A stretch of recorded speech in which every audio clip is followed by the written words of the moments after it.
Welcome to Actual Scale Modelling. This is part 15 of Revell's Vasa. Scale is 1 to 150. In part 14 I began to place on the sails, and this is what I'll be carrying on doing in part 15. So I'm hoping to get on the main mast, the mizzen mast, and of course the foremast. So let's jump into this and see how well I get on. I'm beginning with the foremast, and I'm working from the bottom up to the top. So the first sail I'm putting in is the foresail. So first of all, I'm just taking my little tool here and I'm pulling up the cord, and this just gives me a little loop to attach the sail to the yard. Taking the foresail up to the yard, and I'm just looping the cord around the actual yard arm itself, and the tail end will go into the loop that I formed by pulling up the cord, and then I'll just tighten it up to stay on the mast. Often I'll use a clamp at this stage as well, just to hold it in place, because it won't be tied in just yet. And the clamp just keeps it all in place so it doesn't fall off as I'm doing the opposite side. Unfortunately, my hands are going to get in the way here because just the way the camera's pointing, I can't get a better angle on it, unfortunately. And I've secured the two middle ones with the same process, but this time with the thread. When I'm tightening it up, I'm pulling it so the sail actually comes up to the yard, so it's folded up as such. I then can knot them all off. I put a little bit of cement in just to secure the knot. As I've said in previous videos, when I cement these, they're just there to stiffen the knot, not to actually cement the cord, because of course the glue won't do that. To anchor the foresail, I've attached a longer piece of cord to the pulley that I put on the actual sail, and then this gets passed through one of the mainstays at the stern of the ship, where the mizzen mast is. That's where the stay will be going up from the shroud, and the cord just gets placed in the pulley that's already in place there.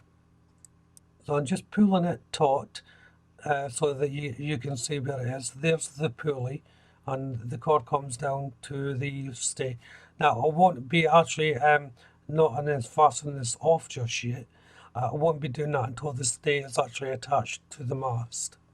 And of course it's the same with the opposite end, but here you can see me threading the cord through the pulley.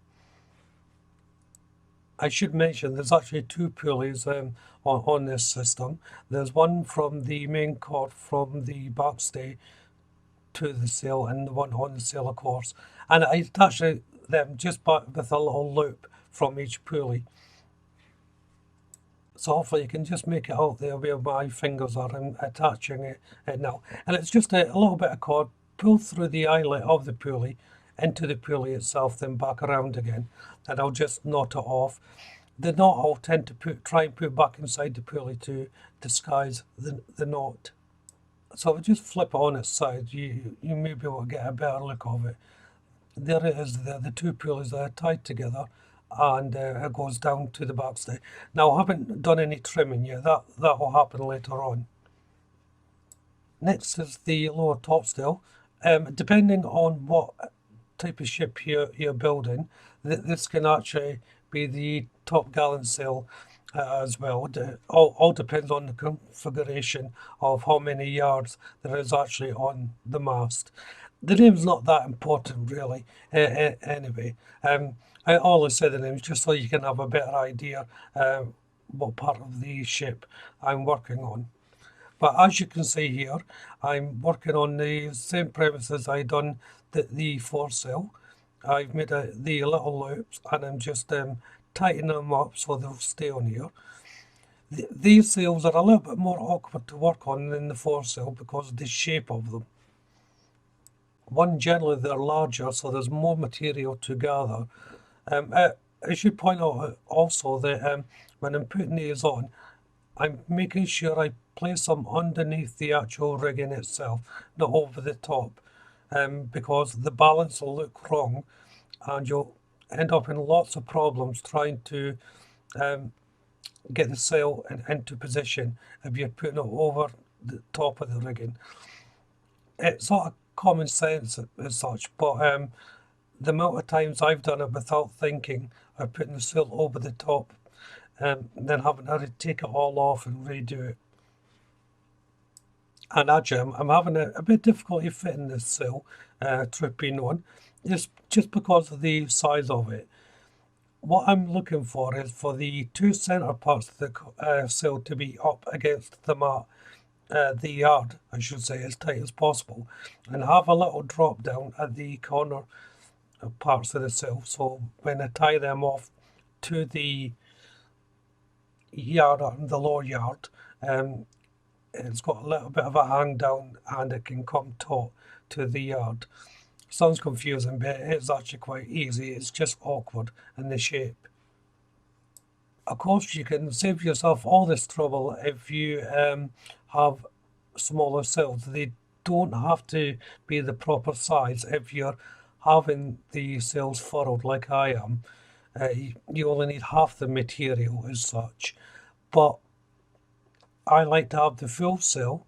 Just gives me options if I decide to change my mind and I want them fully opened. I probably wouldn't, but it just gives me that option. So you see that the sail's starting to form. It's just a lot of tweaking, pulling the cord, getting it tight, how you like it. It's all down to personal taste. There's no right way and wrong way, I always say on these. But I want the sail a lot tighter than it actually is at the moment. And once I'm happy with one side, I'll tie in the main line from the pulley. Again, that's just pulling the cord through the pulley and attaching it. These ones are easy to attach compared to the foresail because there's only one connection point as such to run my line from. And once that's connected, I just pull it down to the lower yard and then tighten it off. The royal sail is attached exactly the same way.